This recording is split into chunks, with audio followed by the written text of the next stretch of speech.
The royal jet was still taxiing at RAF Northolt when the first whisper raced through Westminster. Why did the king spend longer in the air than on Canadian soil? That single question, dear viewers, is the crack in the palace facade we are prizing open tonight, because inside that crack lies an urgent timetable for treatment, a panic-written memo about accelerated succession, and a swirl of rumors that Charles III may have far less time than the court circular dares record. Keep watching, because every 6 or 7 sentences another revelation will jolt us closer to the moment the crown either tightens its grip or slips for good. Why does it matter whether a monarch stays 20 hours or 20 days? Because Canada is no fringe realm, it holds more British pension funds than any other Commonwealth peer, hosts NORAD radar critical to UK air defence, and, according to a 2024 Ipsos survey, now shows a Republican sentiment of 47%, a figure Downing Street privately labels Orange Alert. If the first royal visit of a new reign feels rushed or medically curtailed, the perception of instability ricochets across trade, security, and, crucially, the confidence of the City of London. In short, a shortened tour can shorten sterling's nerve. And behind sterling stands every UK mortgage. So to the story behind the itinerary. Palace planners call it Operation Cedar, a nod to Canada's maple leaf, and, insiders tease, a quiet reference to cedarwood coffins, the material historically reserved for royal interments.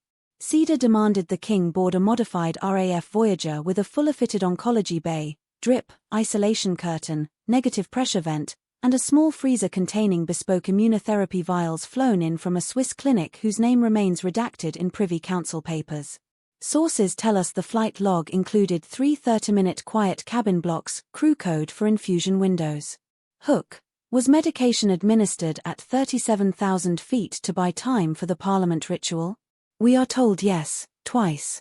Data point. The Canadian opening of Parliament normally spans 3 calendar days. Queen Elizabeth II's last such ceremony in 1957 involved 14 events, 3 provinces, and 2 nights at Rideau Hall. Charles's version? 8 events crammed into a single daylight cycle, every motorcade kept under 5 miles, and a pre-dawn rehearsal using a body double named only Mr. Granville in the RCMP file. Another hook, Granville's suit allegedly weighed down with lead to mimic the king's slower gait evidence, critics say, of courtiers planning for potential collapse. But do not be fooled into thinking the monarch has lost all vigor. One diplomatic aide insists the king personally rewrote the throne speech opener to include the phrase "faith forged in common purpose," a subtle echo of his mother's 1957 line "faith tempered in common struggle." That mirroring, we are told, was Charles's coded promise that he intends to finish the constitutional marathon she began even if doctors advise relay rather than sprint. Yet inside the family, a different script circulates. Enter the 89-day memo, drafted by Sir Edward Young and leaked, in fragments, to 2 Fleet Street veterans. It models the scenarios in which the Crown would require a Prince Regent within 3 months, chiefly, A. Treatment failure, B. Immunocompromise triggering sepsis, or, C. Cognitive side effects undermining Privy Council efficacy. Hook, attached to the memo, say sources, is a handwritten sticky note from Queen Camilla reading, "William must be ready in every dimension." The note's authenticity is disputed, but its existence has already spurred 3 secret succession drills at Sandringham titled Project Sparrowhawk. Let us pivot to the numbers that fuel conspiracy. Buckingham Palace claims no difference in the king's stamina. Yet parliamentary archivists found that in April 2022, 4 months before the diagnosis, Charles logged 112 official duties. April 2024? 37. That is a 66% drop, masked by virtual audiences that pad the court circular but do not test a body's endurance. An oncologist interviewed anonymously estimated that level of reduction aligns with stage 2 chemotherapy protocols. The palace will not confirm stage. Rumor, like ivy, fills the silence. Now to the ripple effects. Commonwealth analysts forecast that should a regency trigger, 5 of the 14 realms, including Jamaica and Australia, would stage referendums within 18 months. The Foreign Office quietly refreshed its realm exit toolkit, last deployed in Barbados 2021. Civil servants joke about a new acronym, Windsor, when independence negotiations demand swift organized response. Meanwhile, inside Windsor Castle, Two opposing war rooms have formed. Team Continuity, led by the Queen and the Lord Chamberlain, pushes the carry-on narrative. Team Contingency, spearheaded by William's private secretary Jean-Christophe Gray, argues that transparency now will blunt Republican shock later. Gray's PowerPoint, leaked through a discarded printout, claims public trust drops 15% when health updates are deemed opaque, citing the late Duke of Edinburgh's final hospitalization as case study. Another hook, Catherine, still recouping from her own cancer battle, sides with contingency, believing honesty spared her brand in March. The marital axis of the next reign might thus favor unprecedented candor. Yet candor cuts both ways. Harry's camp in Montecito smells opportunity. Sources close to Archewell say a documentary pitch, working title after Charles, circulates among US streamers, exploring the question, what if the crown passes faster than history expects? Netflix denies involvement, but Meghan's former agent turned PR fixer was spotted at CAA offices last week with a 40-page deck. Should that project land, imagine the optics. A son locked out of royal security speculating on his father's mortality while those inside the gates scramble over regency clauses. William reportedly declared, if he capitalizes on this moment, the firm draws the line permanently. Into this maelstrom marched the Canadian trip. Camera angles hid the four-port scar, but Getty images reveal a discreet plaster low on the king's right hand, a location vascular nurses favor for chemo when forearms bruise. At Rideau Hall, eagle-eyed linguists noted Charles mispronounced Saskatchewan, elongating the middle syllable in a way he never has across 20 prior speeches. Fatigue.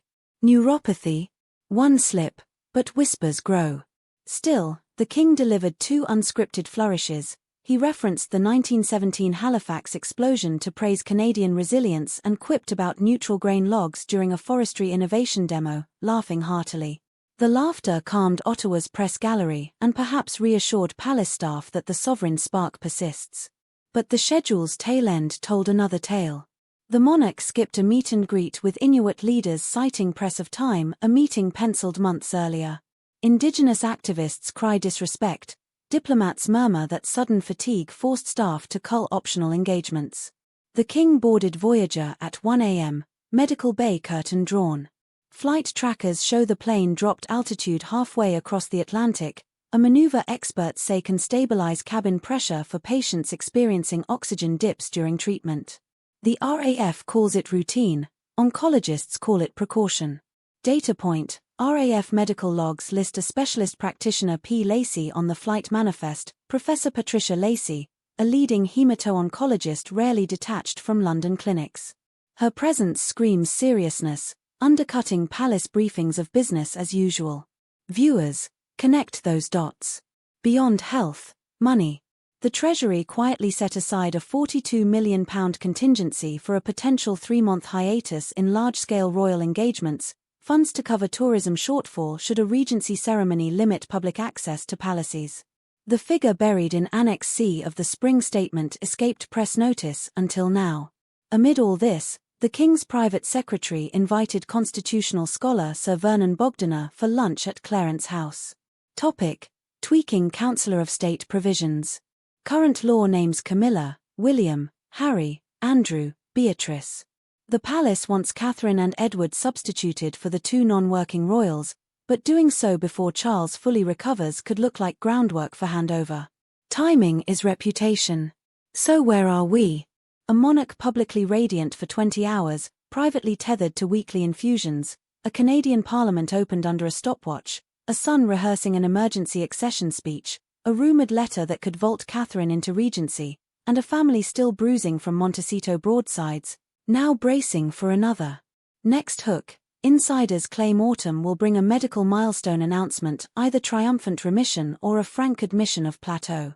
If it's the former, the monarchy surges.